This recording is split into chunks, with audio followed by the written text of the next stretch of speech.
ഹരിശ്രീ ഗണപതയേ നമ. അവിഘ്നമസ്തു. രാമായ രാമഭദ്രായ രാമചന്ദ്രായ വേധസേ രഘുനാഥായ നാഥായ സീതായ പതയേ നമ. കേൾക്കനീയെങ്കിൽ മൽപൂജാവിധാനത്തിലോർക്കിൽ അവസാനമില്ലെന്നറിക നീ.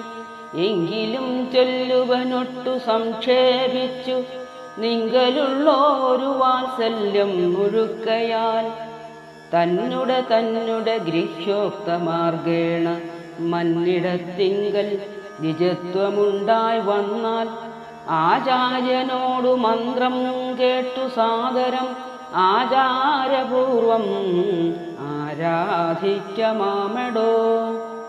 ഹൃൽക്കമലത്തിങ്കലാകിലുമാം പുനരഗ്നി ഭഗവാങ്കലാകിലുമാമെടോ. മുഖ്യപ്രതിമാദികളിലെന്നാകിലും അർക്കങ്കലാകിലും അപ്പിങ്കലാകിലും സ്തണ്ടിലത്തിങ്കലും നല്ല സാളഗ്രാമമുണ്ടെങ്കിലോ പുനരുത്തമമെത്രയും. വേദതന്ത്രോക്തങ്ങളായ മന്ത്രങ്ങൾ കൊണ്ടാദരാൽ മൃല്ലേപനാദി വിധി വഴി കാലേ കുളിക്ക വേണം.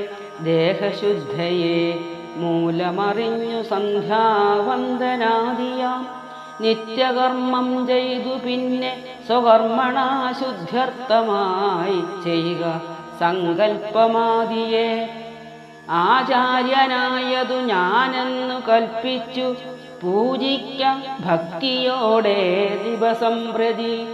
സ്നാപനം ചെയ്യുക ശിലായാം പ്രതിമാസു ശോഭനാർത്ഥം ചെയ്യുക വേണം പ്രമാർജനം.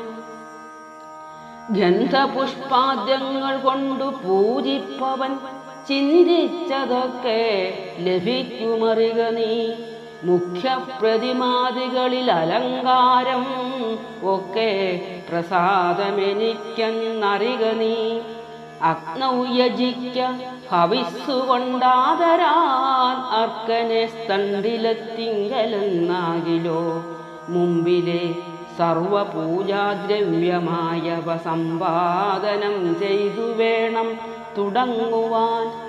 ശ്രദ്ധയോടും കൂടെ വാരിയെന്നാകിലും ഭക്തനായുള്ളവൻ തന്നാലതിപ്രിയം.